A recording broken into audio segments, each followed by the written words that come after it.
به ونتوكل عليه ونعوذ بالله من شرور أنفسنا ومن سيئات أعمالنا من يهده الله فلا مضل له ومن يضلله فلا هادي له ونشهد أن لا إله إلا الله وحده لا شريك له ونشهد أن سيدنا وسندنا وحبيبنا وحبيب ربنا وطبيبنا وطبيب قلوبنا ومولانا محمدا عبده ورسوله الذي أرسل إلى الناس كافة بشيرا ونذيرا وداعيا إلى الله بإذنه وسراجا منيرا فقد قال الله تعالى في كلامه المجيد وفي قرآنه الحميد أعوذ بالله من الشيطان الرجيم بسم الله الرحمن الرحيم وما من دابة في الأرض إلا على الله رزقها مستقرا ومستودعا كله في كتاب مبين بارك الله لنا ولكم في القرآن العظيم وقال النبي عليه الصلاة والسلام ضرب حسب الحلال الخبيثة وبعض الخبيثة أو كما قال النبي عليه الصلاة والسلام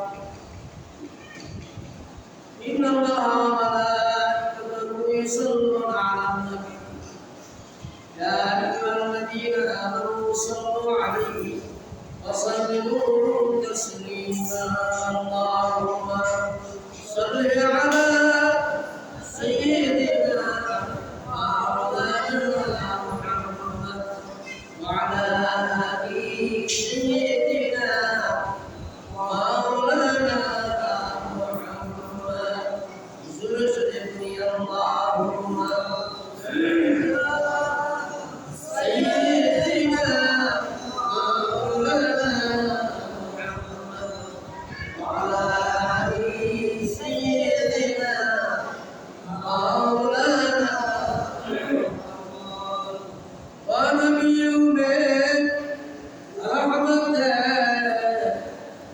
لقد ربنا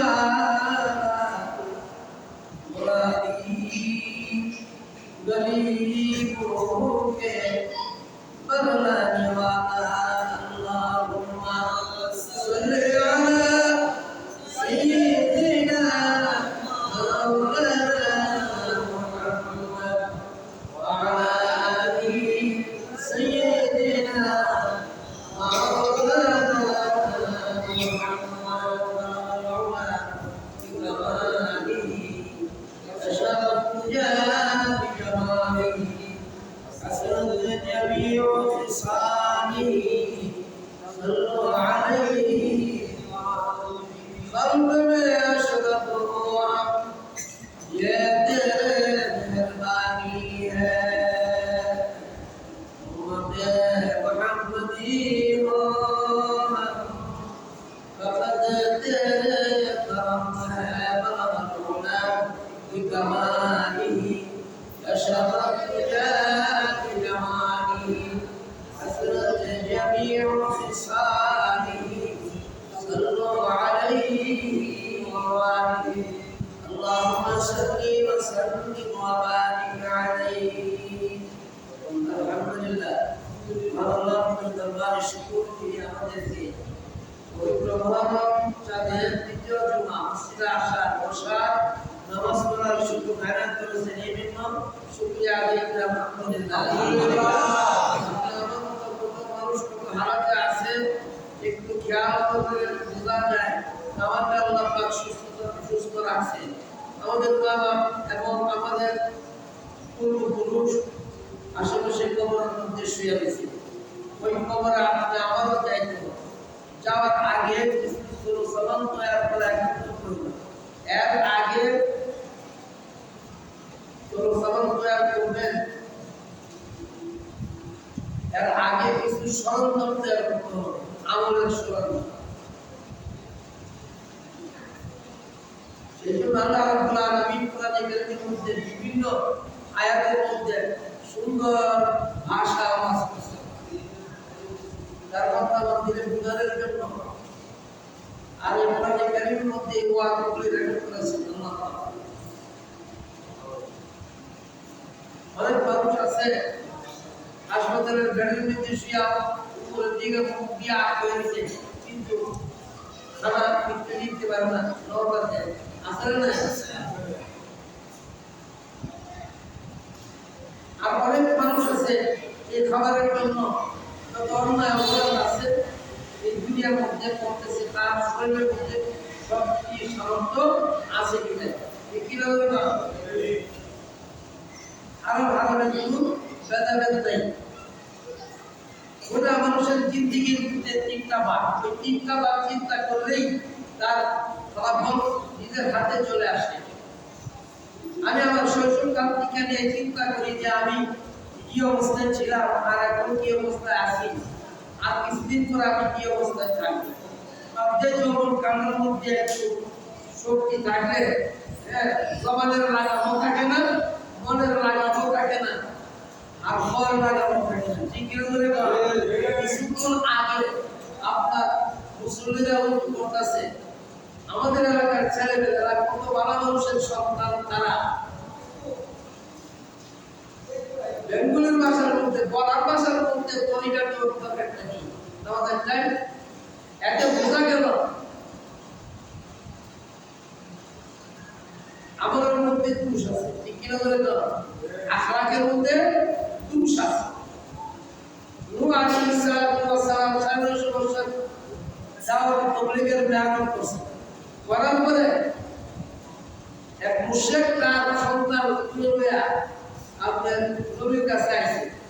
সন্তান তবকিরা জমিনের মধ্যে লেগে একটা মাত্র করেছে, ওইটা নবী বলা চাষ করে মাত্র দিয়া কিনা দিছে।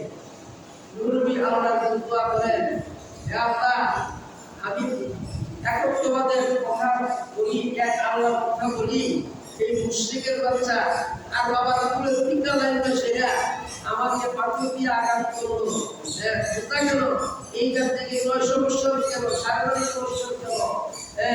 যতই আমি তবলীগের মেহনত করি না কেন, আমি নবী হইয়া বোঝা গেল তাদের শরীরে ব্লাড নষ্ট হয়ে গেছে, ব্লাড ঠিক নাই, তার কারণে সন্তানও ঠিক নাই। তো ছিলেন ঠিক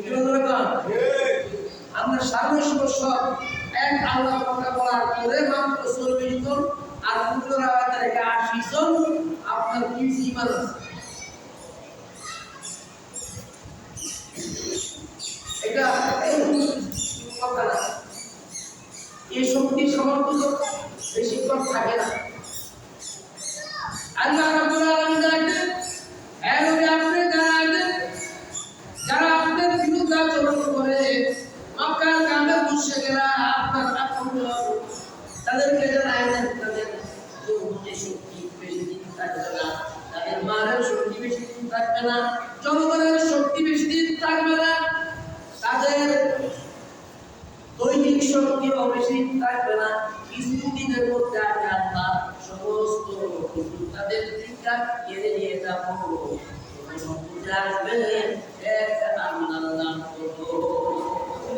আপনি গামলাইবেন না, তাদেরকে দাওয়াত দেন, তাদেরকে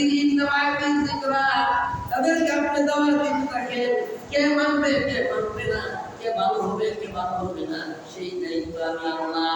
সুতরাং প্রত্যেক নবীদের এই দায়িত্ব ছিল বলা কিয়ামত পর্যন্ত নবী নাই নবী করে যখন আমার পৃথিবীতে আসবে, আল্লাহ আমার পৃথিবীতে আসবে, বড় বড় আমির ওমরা শেখ, বড় বড় আলেম, বড় বড় আল্লাহর ওলি যারা পৃথিবীতে আসবে, তাদের একটাই দায়িত্ব, তারা এক আল্লাহর কথা শুনবে।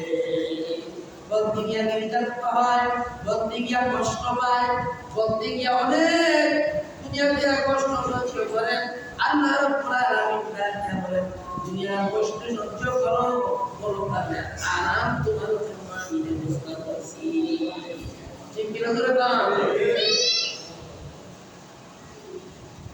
এই যে আল্লাহ বিপাকে খাওয়ায় এই তিনটা বিশ্বাস থাকতে হবে কোরআনে কারিমের প্রথম তিয়াই ইমানদার আল্লাহর কথা আল্লাহ পাক বলেছেন যাবে কোরআন নাযিল করেছি মুত্তাকির জন্য আমি কিভাবে কি নাই সন্দেহ সুমা নাই এই কথা বলার অর্থ কি এই কথা বলার অর্থ হলো এটা আল্লাহর কালাম বিনাশ করা এই কালামের মধ্যে কোনো ভেজাল নাই ভেজাল নাই কিছু নাই চিরন্তন সত্য যা আছে আর পরহেজগারদের জন্য মুত্তাকির জন্য এটা হেদায়েতের গ্রন্থ এই গ্রন্থ তাদেরকে যারা আঁকড়ে করবে ততটুকু যে আমল করবে এই কিতাব জান্নাতে পৌঁছায় দেবে এই জন্য এই কোরআনের কথা শুনলেও না কোরআন শরীফ পড়লেও না কোরআন যারা জানে তাদের কথা মানবে না কিন্তু আমি শক্তি পাদ্রী করে আমাদের পাদ্রী করে কিছু করে এটা নিজের বাইরে কোরআন মানলাম বুঝে আসবে তখন তিনটা মান দিবে তখন ঠিক কি বলবো আফসোস করবে কোন আফসোস কাজে লাগবে না পেটের দায়িত্ব পালবে যে আয়াতটা বসি সূরাতুল হুদের 6 নম্বর আয়াত আল্লাহ বলেন আমি দায়িত্ব নিয়েছি সমস্ত প্রাণী জগতের খাবারের ব্যবস্থা আমি আল্লাহ এই দায়িত্ব আমার আল্লাহর দায়িত্ব হইল আমাদের কেমনে খাওয়াইতো না যত মাখলুক প্রাণী আছে পৃথিবীতে বিচরণ করে চলতে পারে যে প্রাণী তাদের খাবারের ব্যবস্থা আল্লাহ পাক নিজেই করছে নিজে দায়িত্ব নিছেন কেন দায়িত্ব নিছেন আল্লাহ রাব্বুল আলামিন জানেন নবী আপনি জানা দেন মানুষ শ্রেষ্ঠ জাতি মানুষ ছাড়া যত জাতি আছে সমস্ত জাতির দায়িত্ব মানুষের দায়িত্ব আমি আল্লাহ নিয়েছি তাদের রিজিকের ব্যবস্থা তারা রিজিক কিভাবে খাবে কতটুকু খাবে কেমনে খাবে আমি আল্লাহ বিস্তারিত আলোচনা করছি তাদেরকে আপনি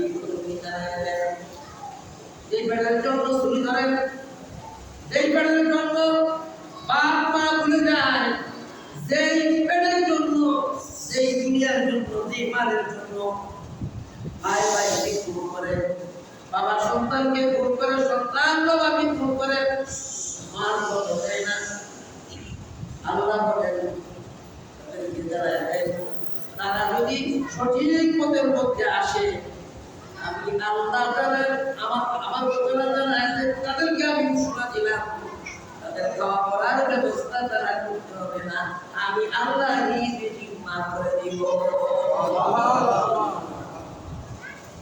তবে নিয়ম নীতি আছে অন্যান্য প্রাণীর বেলা আল্লাহ রিজিক হাতে করেন মানুষের বেলা আল্লাহ পাক উসিলার মাধ্যমে করেন বাপদাগো ইলাহি ওসিলা মানুষ কথা বলতে পারে এই জন্য উসিলার ভিতরে আল্লাহ পাক নিজের ব্যবস্থা করেছেন দুনিয়ার নিয়ম নীতি যেরকম আল্লাহ পাক ঠিক এই নিয়মই পুরা জগৎ আপনি বানাইছেন এখন আসেন এর ব্যতিক্রম পারে কি না পারে আল্লাহ পাক আসমান থেকে খাবার পাঠাইয়া বুঝাইছেন আমি আল্লাহ পারি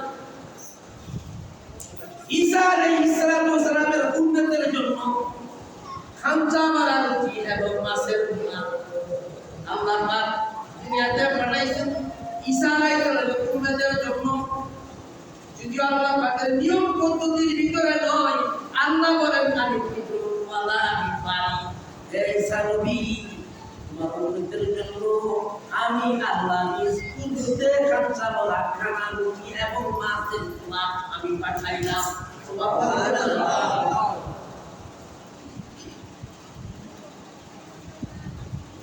হযরত মুসা আলাইহিস সালাম উম্মতের জন্য 40 বছর পর্যন্ত মান্না সালওয়া মিষ্টি খাবার এবং পাখি পোনা আল্লাহ পাক 40 বছর পর্যন্ত মুসা আলাইহিস সালামের উম্মতের জন্য পাঠিয়েছেন। আল্লাহ পাক কি বলেন ধরে তো আল্লাহ রাব্বুল আলামিন নাজেলুই আপনাদের জানেন যদিও আমার নিয়ম নীতির ভিতরে নয়, আমি আল্লাহ যে পারি কুদরতওয়ালা শক্তি দাও সেটা বুঝানোর জন্য আমি 40 বছর পর্যন্ত যেরকম মুসা আলাইহিস সালামের উম্মতকে খাওয়াই না, আমি আল্লাহ সবাইকে খাওয়াইতে পারি। সুবহানাল্লাহ। এই কি দিবা তো ইসলাম বানাতে আল্লাহ পাক রিজিকের ব্যবস্থা রাখছে। এই কথা আল্লাহ পাক কোরআনে বলেছেন মানুষ শ্রেষ্ঠ জাত। এই জন্য খুশিরা আল্লাহ রাব্বুল আলামিন রাখেন গোটা জগৎ সাজায় না মানুষের জন্য। মানুষের মধ্যে শ্রেষ্ঠ জাতি হলো ঈমানদার, তারা আল্লাহ বিশ্বাস করে, রাসূল বিশ্বাস করে, পরকাল বিশ্বাস করে। 6 প্রকার বিশ্বাসী যারা, যারা হায়াত মওত বিশ্বাস করে, তাদের প্রতি আল্লাহ রাব্বুল আলামিন দেন তোমাদের খাবার বেলা আমি একটা ওসিলার মাধ্যমে খাবার তোমরা চাষাবাদ করো, ওই চাষাবাদের ভিতরে আমি আল্লাহ সুন্দর করে জমিন থেকে এরকম খানার ব্যবস্থা উপকরণ আমি করে দিই। ঠিক কিনা ধরে দাও? একটা গাছ লাগাও, শত শত ফল করে, হাজার হাজার ফল ধরে।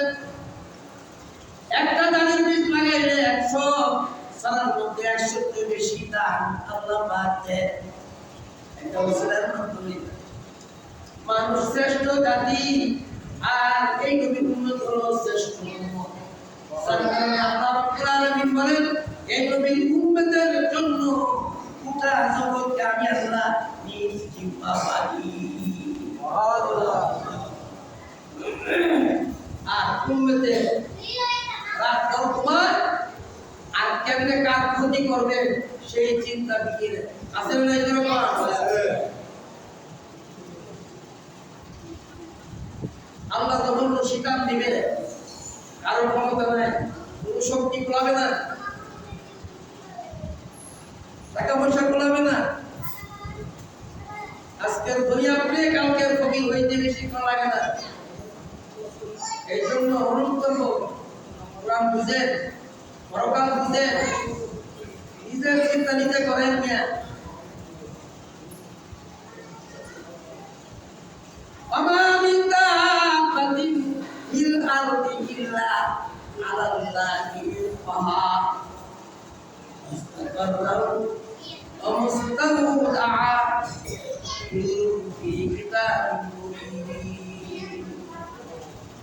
পৃথিবীতে যারা স্থায়ী অস্থায়ী বসবাস করে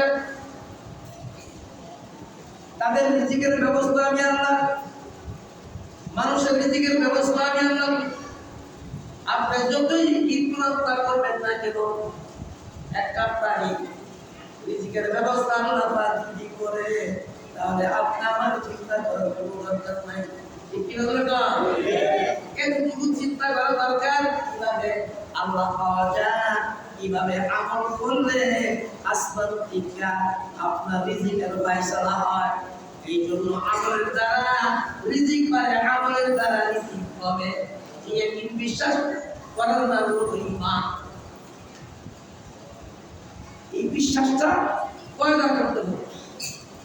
আইনা আর ঘুমাইনা আর আজরাইলের নবীর যে আমলে গেলাম না, এটা তো কর, এটা তো জিন্দেগি না। আপনি সব চিন্তা করে আপনার জিন্দেগির মধ্যে কটা ভালো কাজ, আপনার আমার জিন্দেগির মধ্যে কটা ভালো কাজ আছে আর কটা মন্দ কাজ আছে, কার প্রতি চিন্তা করলাম আর কয়টা ক্ষতি করলাম আর কয়টা লাভ করলাম, এই নিজে চিন্তা করলে যাবে। কারণ আল্লাহ পাক ওই সেভাবে একটা শক্তি দিচ্ছেন মানুষকে, মানুষের 5 বছর বয়স যখন হয় তখন সব কথা মৃত্যু পর্যন্ত মনে থাকে।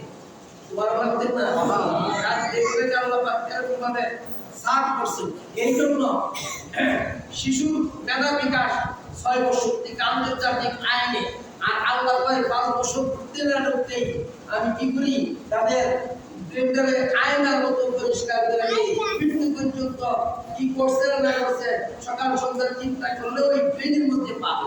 ঠিক কিনা ধরে বিশ্বাস না হইলে নামাজ হারিয়ে রাত্রিবেলা দেখে যে 50 বছর আগের কথা মনে হয়। ঠিক কিনা ধরে 50 বছর আগের মতো নামাজ পড়তে মনে হয়। মানতে হবে এই বিশ্বাস করে আমল করার নাম হইল আল্লাহ। আর আল্লাহ যারা তাদের রিজিকের ব্যবস্থা আল্লাহ করে দেয়।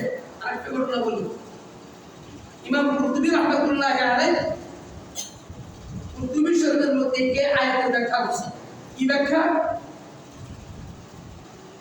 হযরত আবু মুসা আশআরী রাদিয়াল্লাহু তাআলা ইয়ামিন থেকে একদল মানুষ নিয়ে নবীর দরবারে হাজির। তো একদল মানুষ যখন আসে ওই দলের মধ্যে তো অনেক লোক, সুতরাং খাবার দাবার কোনো কিছু নাই। অর্থাৎ আবু মুসা আশআরীকে বললেন, তুমি যাও, তুমি গিয়া বলো নবীকে খাবারের ব্যবস্থা করতে। যখন হুজুরের সামনে গেছেন তখন রাসূলের পবিত্র জবান দিয়া কোরআনের আয়াত তাদের মধ্যে আয়েশা বাসলো। আর শুনতে পাইল কি, মামা মিন্না বাকি ফিল আরদি ইল্লা আলাল্লাহি ওয়া রিজকুহা। যেই মাত্র এই আয়াতটা শুনলেন বিলায়াত, বিলায়াত যিনি মুখপাত্র আমি নিয়ে বিলায়াত রিজিকের ব্যবস্থা দিয়ে আল্লাহ করে। আমি আমি তো কিছুক্ষণ পরে খাঞ্চা ভরা রুটি এবং গোশত পর্যাপ্ত পরিমাণ এক অচেনা মানুষ নিয়ে আসছে। আবু মুসা আশআরী এই খাবারের মধ্যে যত লোক আছে খাবার সুন্দরভাবে পরিবেশন করে। সুবহানাল্লাহ বলেন। এখন খাওয়া দাওয়ার পরে অর্ধেকের চেয়ে কম উপস্থিত সবাই বসে মুশাওয়ারা করলো যে এটা তো আমরা লাভ নাই, যেহেতু নবী পাঠাইছে, তারা মনে করছে নবী পাঠাইছে। আর যে লোক খবর নিয়ে গেছিল সেই লোক নবীর কাছে গিয়া করছে ঠিক কথা বলার সুযোগ ছিল না। এই আয়াত শোনার পরেও উনি ওদেরকে বিদায় করে আসছেন। ওনারা মনে করছে নবী বুঝি খাবার পাঠাইছে, তো নবীর খাবার বাকি খাবারগুলি পাঠাইছে। क्या बोलो দুইজন লোককে পাঠাইছে, क्या बोलो এই খাবার আমরা তৃপ্তি আকারে খাওয়া খাইছি, আমাদের পেটে আর জায়গা নাই, বাকি গুলো আপনার কাছে পাঠিয়ে যে অবশ্যই আপনার কাছে খাবার পাঠিয়েছে। আল্লাহ শুধু বলেন আপনি খাবার পাঠাইবেন। বলা বলে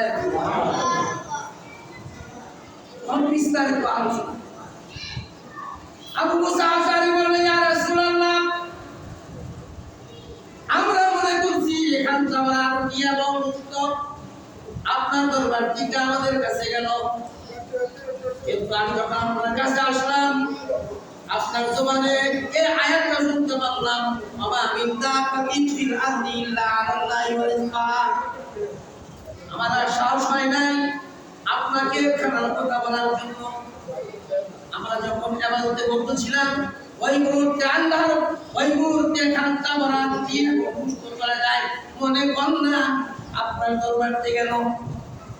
আল্লাহ রাসূল বলেন, আবু মুসা আশআরী, এই খাবার আমার পক্ষে থেকে নয়, যিনি দায়িত্ব নিয়েছেন তার বন্দাবান্দির জন্য, ওই বন্দাবান্দির দায়িত্ব যিনি নিয়েছেন আল্লাহ, ওই আল্লাহর পক্ষের থেকে তোমাদের কাছে ওই খানার ব্যবস্থা হইল। আল্লাহ পারে কি পারে না? তুমি শরীফের তাফসীরে এই আয়াতের তাফসীরের মধ্যে আসছে। তবে আল্লাহ পাক বলেন, আমি ওসিলার মধ্যে তোমার কেউ চাকরির ওসিলা, কেউ কামালের ওসিলা, কেউ ব্যবসার ওসিলা, কেউ একটা না একটা উসিলার মাধ্যমে আল্লাহ পাক কি খাবারের ব্যবস্থা করেন। এই আয়াতের মধ্যে আল্লাহ পাক ভাবে বলছেন, আর আল্লাহ কিতাবের মধ্যে স্পষ্ট বর্ণনাও করেছেন। তাইলে এই খাবারের ব্যবস্থা যদি আল্লাহ করে, তাইলে আপনি আমার কি এই দুনিয়ার পিছনে কোনো দরকার আছে? এরকম দরকার আছে? এই ইয়াকিন পয়দা করতে হবে, তাইলে খাবারটা এখনো আসমান থেকে আসবে, এখনো খাবার আসবে। ইয়াকিন আমরা নাই, কাজ করতে করতে শরীর ঢোকা হয়ে গেছে, এরপরও বেটার খারাপ আছে না, ঠিক কেন ধরে কর? এই গাছের লাভ, ওই গাছের সই, ওই গাছের কুমড়া, ওই গাছের কাঁঠাল, এসবই আমি দেখি। কেন জানেন? আর জিনিস আমি জিনিস আমি নিজে ভালো না, যার কারণে গাছের গোড়া যদি ভালো হয় তাইলে বড় কি ভালো হয়, ঠিক কি না? আর কি প্রভাব দেখবো? কিছুক্ষণ আগে মুসল্লিরা নামাজ পড়বে আর পড়ার কিন্তু মিথ্যে, এটা তার কোনো কারণ আছে? আমরা যতই তাদেরকে ভালো করার চেষ্টা করি, চেষ্টা করি, শুনেও কষ্ট করি, কেউ ছেলে হিসাবে, কেউ সন্তান হিসাবে, কেউ ভাই হিসাবে, কেউ বাপ হিসাবে, আপনাদের যদি দেখি আপনার এরকম ভাবে চিন্তা করেন, তাইলে আপনাদের ধ্বংস তো অনিবার্য। মাদক মুক্ত করার জন্য অনেক চেষ্টা করছে মুরব্বীরা সহকারে, প্রশাসন সহকারে।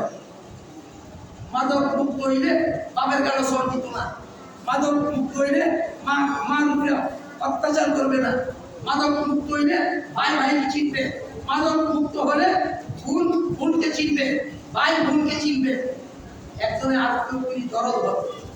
কিন্তু আমরা চুপ করে বসে রইলাম, মুক্ত করলাম, চেষ্টা করলাম না। আল্লাহ বলবো না, আমাদের কোনারে মাদক আসক্ত বানাইছে আল্লাহ আসমান দেয়া করে আমনে ফিরায়া উসিলা করতেই, তাইলে আল্লাহ পাক ফিরা আল্লাহর কাছে কেন দিব? আল্লাহ সন্তানকে বাড়া করে দেন, সন্তানের রিজিকের ব্যবস্থা করে দেন, তাইলে আল্লাহ পাক উসিলা না। এই আয়াতের মধ্যে কি বুঝলাম? রিজিকের ব্যবস্থা কে করে? আরো জোরে কে করে? এই ইয়াকিন পয়দা করতে হবে। এই ইয়াকিন পয়দা করার নাম হলো ঈমান। এই জন্য বুখারী শরীফের প্রথম অধ্যায় বাবুল ওহীদ বাদিউল ওহীদ থেকে পরের চ্যাপ্টারটা আছে ঈমানে, আর উনি ৭,২৭৫টা হাদিস, ৬ লক্ষ হাদিস মন্থন করে যাচাই বাছাই করে এই কিতাবটার মধ্যে তুলছে। আর এই কিতাবের লাস্টের অধ্যায়টা হলো আমল। সুবহানাল্লাহ বলে, সুবহানাল্লাহি ওয়া বিহামদিহি সুবহানাল্লাহিল আযীম। লাস্টের অধ্যায়, লাস্টের হাদিসটা হলো এই হাদিস, ইন্নামাল আমালু বিন্নিয়াত। প্রথম হাদিসটা হলো নিয়তে, আর লাস্টের হাদিসটা হলো আমলে, জিকিরে। তো সুতরাং ঈমান আনার পরে বান্দার কাম হলো আমল করা, বাকিগুলির ব্যবস্থা পায় আল্লাহ পাক। এই জন্য হালাল রুজি করার চেষ্টা করার জন্য নবী বলছেন, তালাবুল কাসবিল হালাল ফারিদা বাদাল ফারিদা। আপনি হালাল অন্বেষণ করলে, হালাল বস্তু, হালাল রুজি অন্বেষণ করলে আপনি নিজের অপমান আমল আল্লাহ পাকের দরবারে করবেন। নচেত যতই চেষ্টা করবেন হারামের ভিতরে থাইকা, আল্লাহকে পাওয়া যাবে না। আপনি হারাম খাইলে আপনার প্রাণ নষ্ট হয়ে যাবে, এই প্রাণ হালাল হবে না। যতক্ষণ পর্যন্ত হালাল না হবে এতক্ষণ পর্যন্ত আল্লাহ পাওয়া সম্ভব না। দলিল প্রাণ এত না। আল্লাহ পাক এই আয়াতের উপরে, এই হাদিসের উপরে আমল করার তৌফিক দান করুন বলে আমিন।